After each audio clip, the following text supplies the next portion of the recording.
Okay, today I want to bring the concept to bridge the concept between respiration and photosynthesis. So very recently we've looked at the concept of respiration. And then when we think about respiration, we're thinking about a molecule that has a certain amount of energy. For example, glucose, right? So glucose. And we know that our cells have the enzyme and have the ability to transform glucose, to break the bonds in that wonderful molecule, to break the bonds and extract the electrons, right? So this glucose is going to be transformed into something else by our cells. And we have seen how that's possible. We've seen that glucose can be ultimately turned into this molecule that has a high amount of energy, and that molecule, of course, is ATP.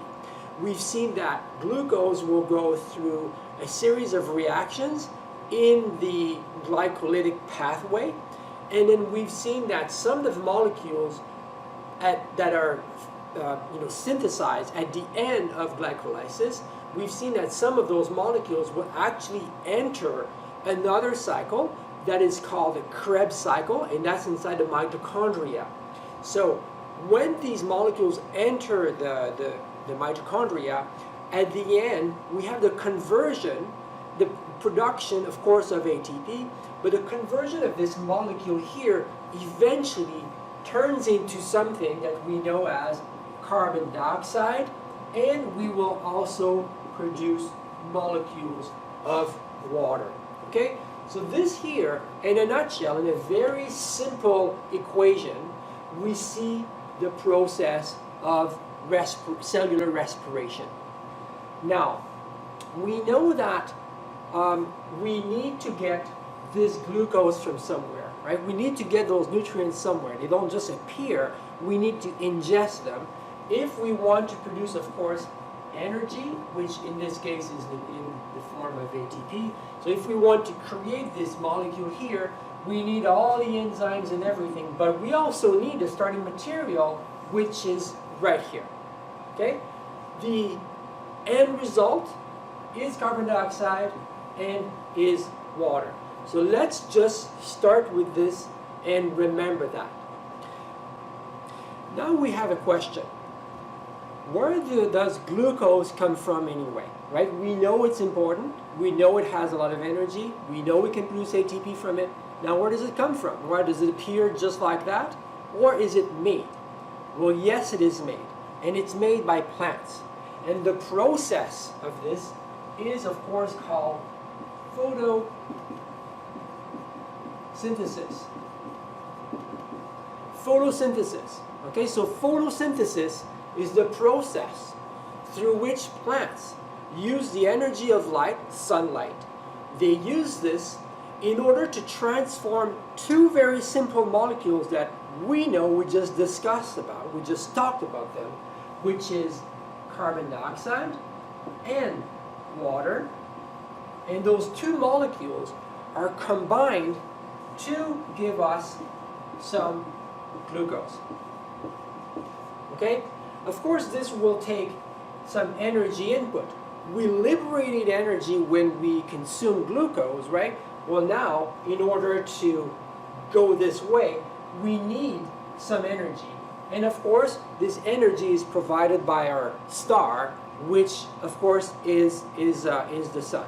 Okay? So this is where we're going right now. We are going to talk about the process of photosynthesis, and we're going to look at how plants use this energy here to transform and to create the links between all the carbons from carbon dioxide, link them together into forming glucose that we will be using after that. Okay, so this is the goal of this the next few steps that we're going to explore together. So now, before we get any further into photosynthesis, before we get into this, there's something very important that everybody has to understand here, is the concept of light and pigment. And basically what we want to look at is the concept of light absorption. Okay?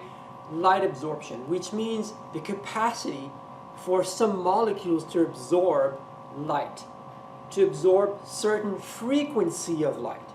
Now, before we get there, I need to talk about something that we call the electromagnetic spectrum, and it's important to understand one thing, is that what we see around us, everything that's around us here and in where you are right now, everything has the capacity to interact with visible light. What is visible light? Well, it's the light of the sun that comes down on us, or any other light, artificial light like I have right here. That light contains all the colors of the spectrum. So what is the spectrum?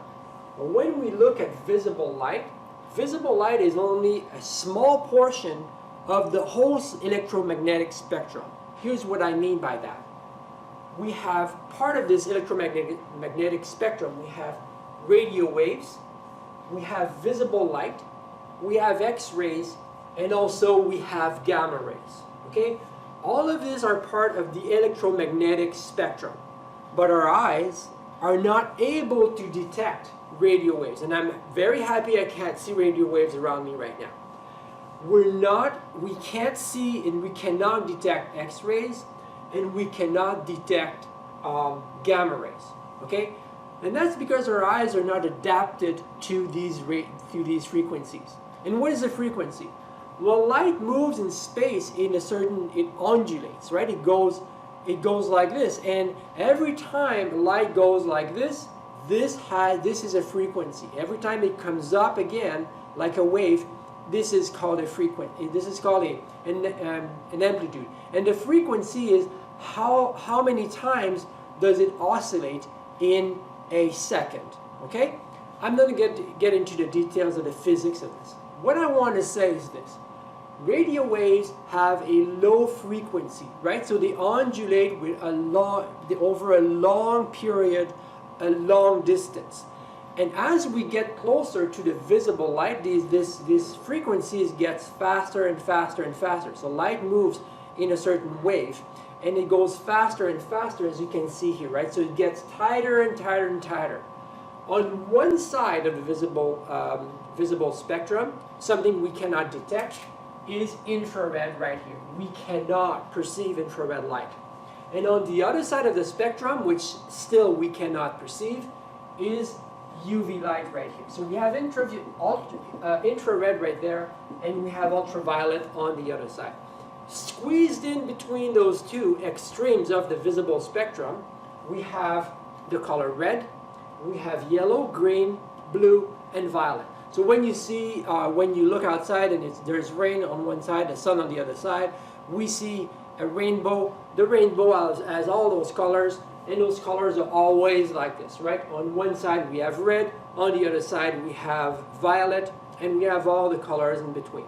Well, the rainbow demonstrate that the color, the light of the sun actually contains all of those colors. So white light is made of all of those frequencies together. That gives us white light. Now, when we look at an object and we see that this object has a color, okay, so for example, I'm looking at this piece of cloth right here, and that's red. Okay, so this is what I see. I see the color red. You see the color red, or I hope you see the color red. What it means here is this: is that the molecules found inside the fabric of this cloth right here have the capacity to absorb all the frequencies, all the colors, except red. Red is reflected back at us. So it absorbs yellow, green, blue, and violet.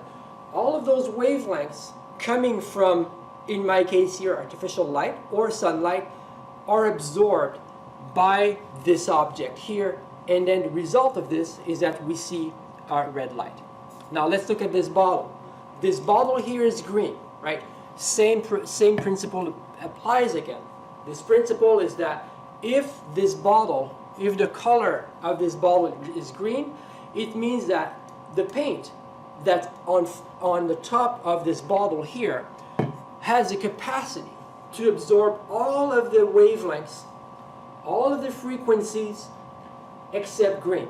So basically, it does not absorb green. Green is reflected back, but it absorbs blue, violet, yellow, and red. But it does not absorb green. Okay? So, this is important. So when we're looking at plants, plants usually are green. Okay? And the reason why they're green is because in their leaves, in their tissues, there is a molecule, or there's more than one molecule, but these molecules will absorb all of the wavelengths except green. They absorb everything else. Now what you need to understand here is that those red, yellow, blue, and violet, not green because it's reflected back, all these colors have a different energy level to them. So for example, red has less energy than violet. The same way ultraviolet has way more energy than infrared has. Okay? So as you move on this side of the spectrum here, going to gamma rays right there, this light here, these frequencies here have way more energy than anything else. Now, when we look at plants, plants have structures inside of them, and in these structures, there is a few pigments, and one of those pigments is called chlorophyll. And chlorophyll is green. Chlorophyll can absorb all sorts of wavelengths except green, that's why it's green. Now, it has the capacity to absorb blue light and violet light, which has a high level of energy, and this light is going to be used to get all the carbon dioxide together, all those molecules, is going to be able to link them together by electrons sharing between all of those carbons. And all of those carbons are going to be added one after the other to form a molecule that has 6 carbon, one after the other, which is glucose. So basically, it takes 6 carbon dioxide molecules in order to form one molecule of glucose. Okay? So that goes through the Calvin cycle, and we will explain what the Calvin cycle is. But before we get there, we need to explain what happens when light gets absorbed and how come the carbon dioxide is going to be linked together. What do we need in order to link carbon dioxide with one another? We need electrons. Where are those electrons coming from? This is exactly what we're going to do and see in just a few moments. Okay, so we know that plants have the capacity to get involved in photosynthesis. We know that plants can absorb light, and we know that the green light, the color green of any light source, which is white, is not absorbed. That's why plants are green. So when we have a leaf here, we know that the leaves are kind of like the antenna that are reaching out to capture as much light as possible, hopefully more blue light and violet light than all the other wavelengths or other colors. Basically because blue light and violet light has more energy than the other colors. But anyway, that's kind of besides the point. I don't want to get too deep into this conversation. What I want to give you here is the concepts of photosynthesis and what happens. Now, this is a leaf that we have here, and not all part of the leaf is able to conduct or to do photosynthesis. Only very specialized parts of that leaf is able to do this. So when we look at a leaf, and if we could cut a small piece of that leaf and look at it under the microscope or the electron microscope, because the structures are quite small, we would see something like this, and we would see something that are called chloroplasts. So what we see here, this structure right here, is a chloroplast. Now, inside the chloroplast, this is where we find the pigments. pigments for photosynthesis or photosynthetic pigments. And this is where we find chlorophyll. So chlorophyll will be found inside those chloroplasts, but actually it's found into smaller portion of this chloroplast. And you see the stack of discs that we have here, right? They're connected in one way. Of course, there's way more than this in actual chloroplast. I could only draw a few. But these stacks here, these discs like plates on top of each other, these are called thylakoids. Thylakoids, okay? All of this here is a thylakoid. We see this here, all of them. Now, these thylakoids are made of something, right? And that something is a plasma membrane. So remember the plasma membrane. Remember that when we look at a plasma membrane, we have those phospholipids. And those phospholipids are stacked on top of each other, but they're inverted, right? So if I could take a small piece of that thylakoid right here, and I blew it up, then I would see the structure here, which is a plasma membrane. And remember that in this plasma membrane, it's also called a fluid mosaic, fluid mosaic lipid, made of lipids, and we see proteins being inserted all over the place. Okay, so these are all of these little balls here are lipids, right? And we have the hydrophilic heads, polar, they interact with water on both sides. And then on the inside here, we have the hydrophobic core of the membrane. And hopefully you remember that. And so we have our lipids here. And then somewhere, all over the place in these membranes, we have something that we call photosystems. And photosystem contains, this is where we have the molecules that can absorb light, and in that case it's chlorophyll, right? So chlorophyll is found all the way here. And then here's what happens. When sunlight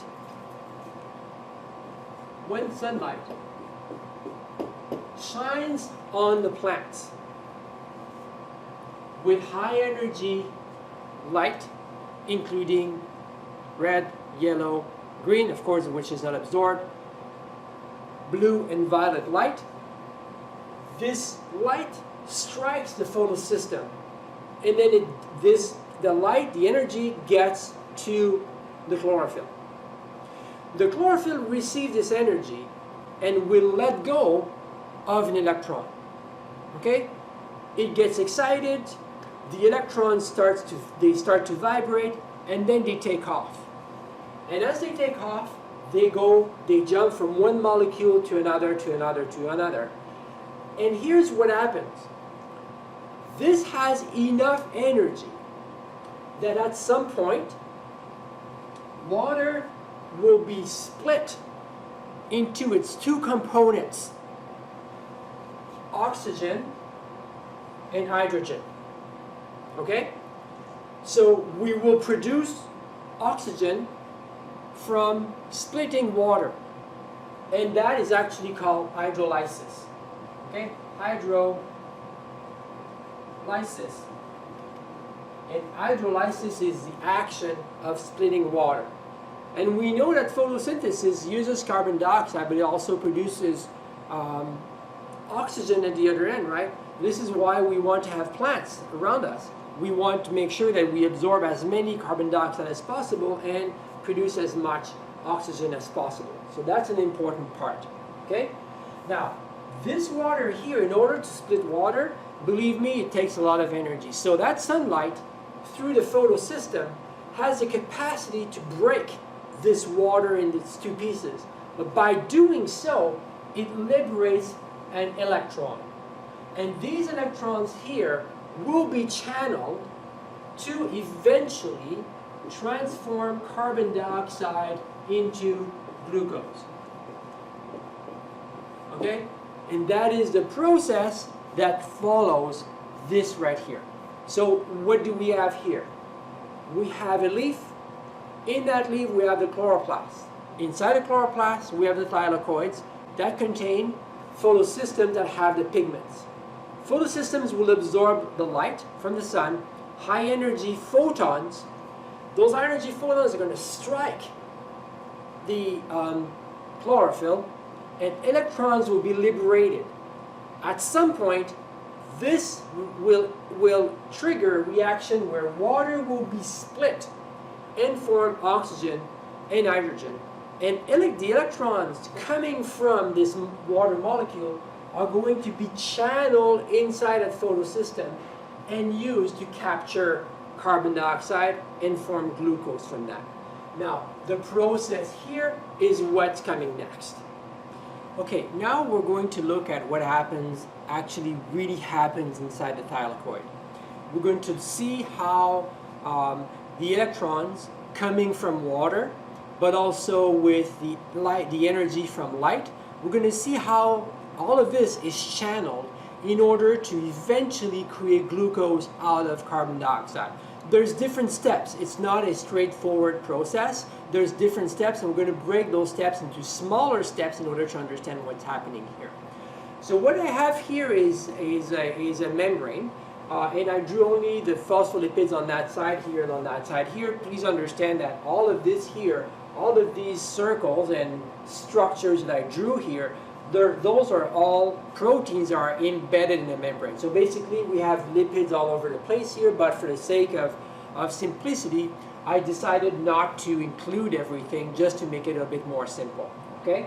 Now, this is all happening inside the membrane of a thylakoid. So this might remind you something.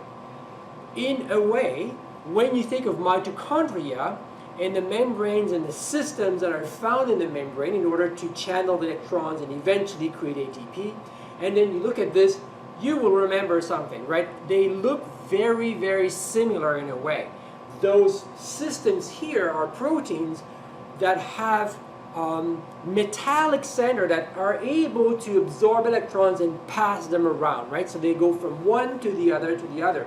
Basically like a chain, right, where people carry something, you are somebody in the middle, you get a package from someone, you pass it around, you receive it, you pass it around, and so forth. So the package goes from the person before you to you, the person after you, and so on and so forth, right? So it gets to the final destination. Well, basically that's what's happening here with the electrons.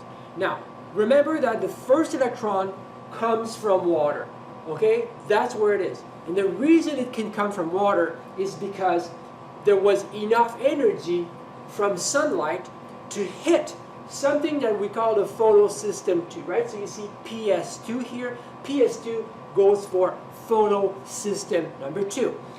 And because it was the second one to be discovered, okay? So photosystem number 2 will absorb light and energy coming from that photosystem is the one that splits the water into its two components, namely oxygen and of course hydrogen.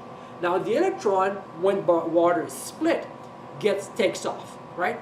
And it gets absorbed by this molecule here, this protein center right here inside photosystem 2. And then eventually it gets passed along, right? So through interaction inside the membrane, remember the membrane is not rigid, the membrane is proteins that are embedded inside the membrane have the capacity to bump into each other, to interact and collide with one another. And as they collide with one another, electrons can be transported from one to the other. So let's not forget that. So what we see here is that the electron now gets passed from this protein here to this protein here. Now, all of these proteins and those centers, they all have a name. I'm not going to get into the names of all of this. You can find them out. Now, what I want you to remember and understand here is the overall mechanism here. I want you to understand the small steps.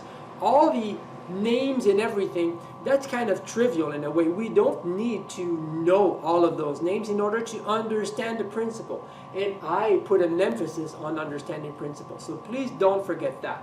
So now what we have here is photosystem 2. The electron from water comes in here in photosystem 2, and then it gets passed along to another system, right? That system here absorbs the electron and then can pass it on to the next one after that. But now there's something interesting that happens here, is that this molecule here is actually a channel that opens and closes. When it receives energy from an incoming electron, so when the electron gets passed from this molecule here to this one here, this molecule here can now open up. And as it opens up, protons that are found outside the thylakoid, and the outside is called the stroma. So protons that are found in the stroma will make their way inside the thylakoid space. Okay? They come from the outside. There's a door that opens, and then it brings them in. This is done directly. There's more of those outside than there is inside. Okay? So they just come in. So what we have here is the creation of a gradient of protons, which are hydrogen ions, right? H+. So we have this gradient here that is now being created. Now, these protons will make their way in, okay? The electron keeps going, and then it hits another molecule. This molecule is open up, creates a channel, hydrogen comes in, protons come in, okay? And then the electron makes its way like this until it gets to PS1. Now, this is what you need to understand here, okay? As the electron gets passed from one molecule to the other, it loses energy doing so, okay? It loses its energy. And in order to make sure that it has enough energy at the end, we need to bump it up a level. So basically as if somebody came in and then kicked the electron on higher so that it can fall again with higher energy. Okay? So that's the way you should see this. Remember that photosystem 2 delivered the electron, captured it basically from water because of the light energy coming up, right? Well, photosystem 1, in order to bump up the energy level of that electron, the energy, where do you think it's coming from? It's coming from sunlight, and this happens in the photosystem 1, PS1, photosystem 1, okay? So the light here will strike this photosystem here, and then this will bring enough energy for the electron to travel even further and then create a molecule.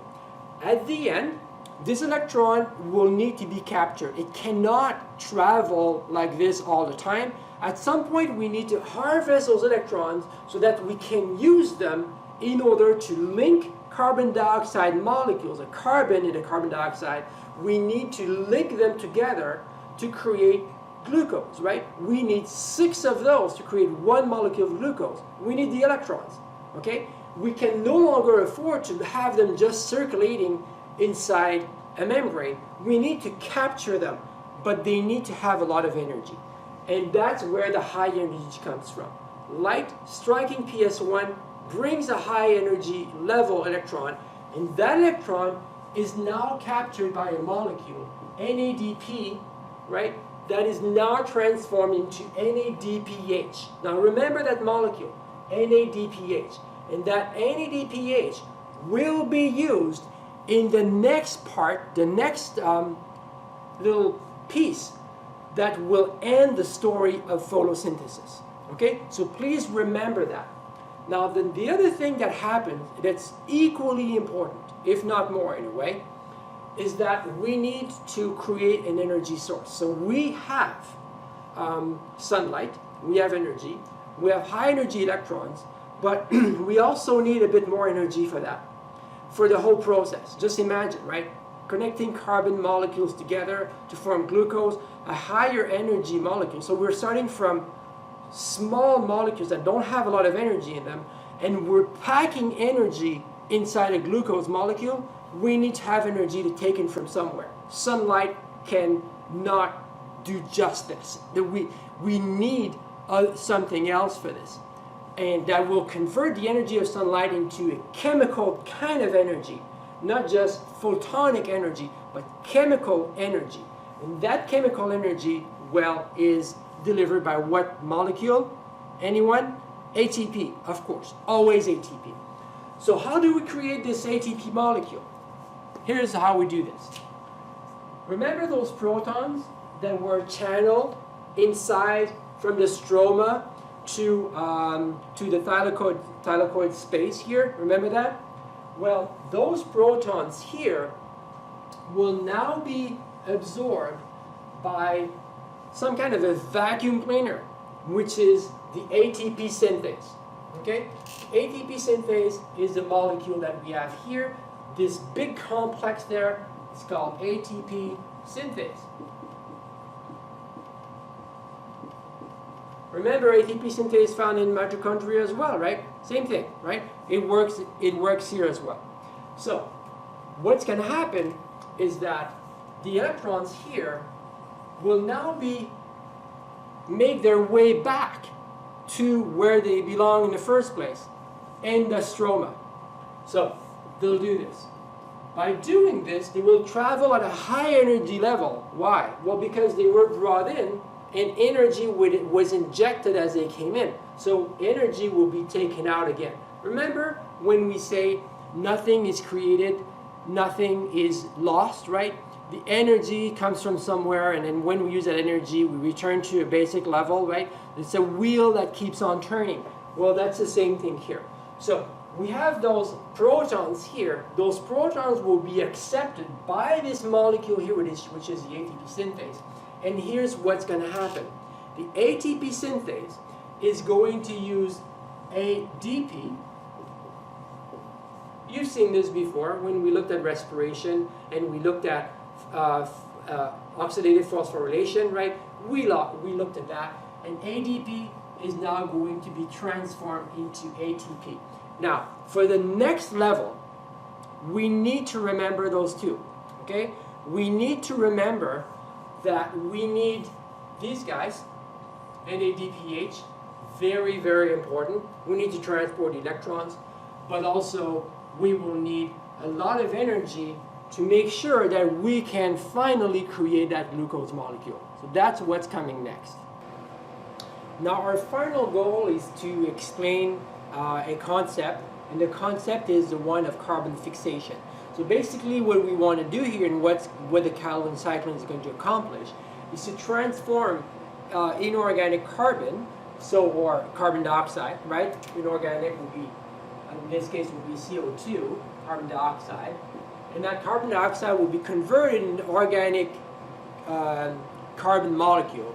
In our case here is a sugar, and we chose to, I chose to talk about glucose, but please know that it's not only glucose that is produced, all sorts of other sugars can be produced as well. Okay, so please keep that in mind. But I decided I'm going to talk about glucose because this is a model, the go-to molecule that we're using usually when we're talking about respiration, and then when we are talking about energy and where the electrons come from, etc. But please remember, other sugars can be produced this way. Okay, so now carbon organic.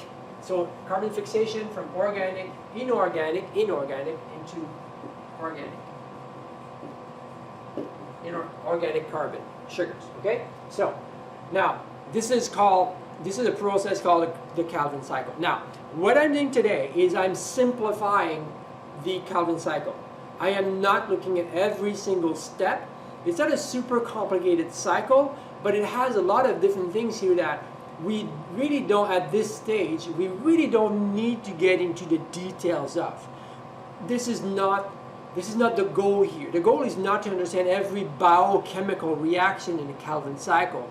This is a bit more advanced. If you are interested in doing this, then you can look in your book, read more about it, watch some videos about it. I will post some. Or also maybe register in other classes when you can. For example, Biology 126 is a very good example. We look at photosynthesis more in detail in this class. Okay. So anyway, what I want to say here is that carbon dioxide that will be incorporated into inorganic carbon comes from somewhere. It comes from the atmosphere. There's lots of carbon dioxide around us. It's an increasing number of carbon dioxide around us, unfortunately. So plants have a lot of stuff to work with.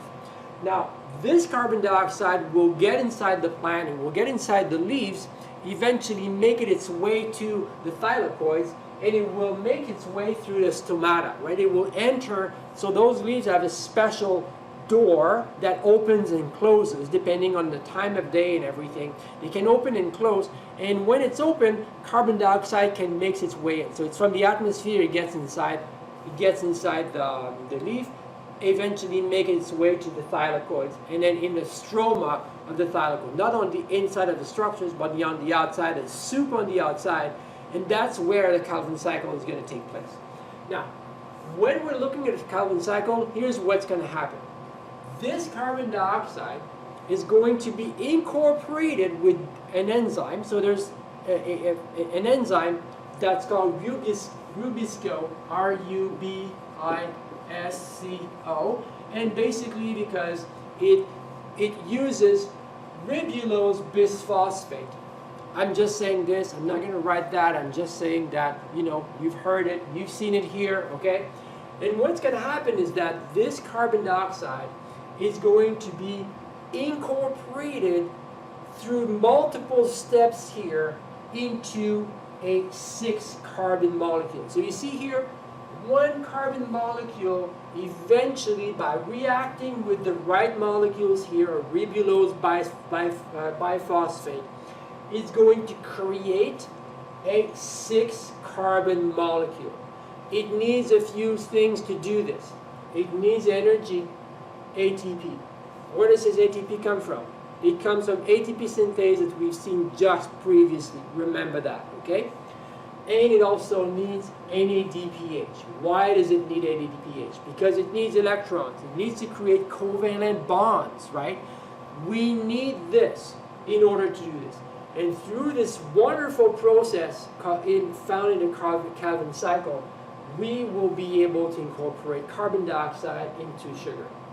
So, what we've seen, all the process here that can be highly detailed in all sorts of names and biochemical compounds and everything, that is the process of photosynthesis. Now remember this, photosynthesis uses very simple molecules, water and carbon dioxide. It uses light as an energy source, and this light will make sure that water is being split and the electrons are now channeled to convert inorganic carbon dioxide into organic carbon, which is sugar. Now remember to water your plants, right? You know why you need to water your plants now. You need them because they want to do photosynthesis. It's not just to keep them from drying, right? It's of course it's that, but they need water to maintain their structure and everything. But it's not just because of that.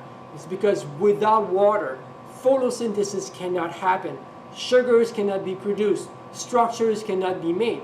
Plants, when you think about it, it's made of cellulose. And cellulose is a polymer of glucose, right? It's a polymer of glucose. So it creates a plant. Without water, the plant cannot grow. All right? So hopefully this helped you understand the process of photosynthesis.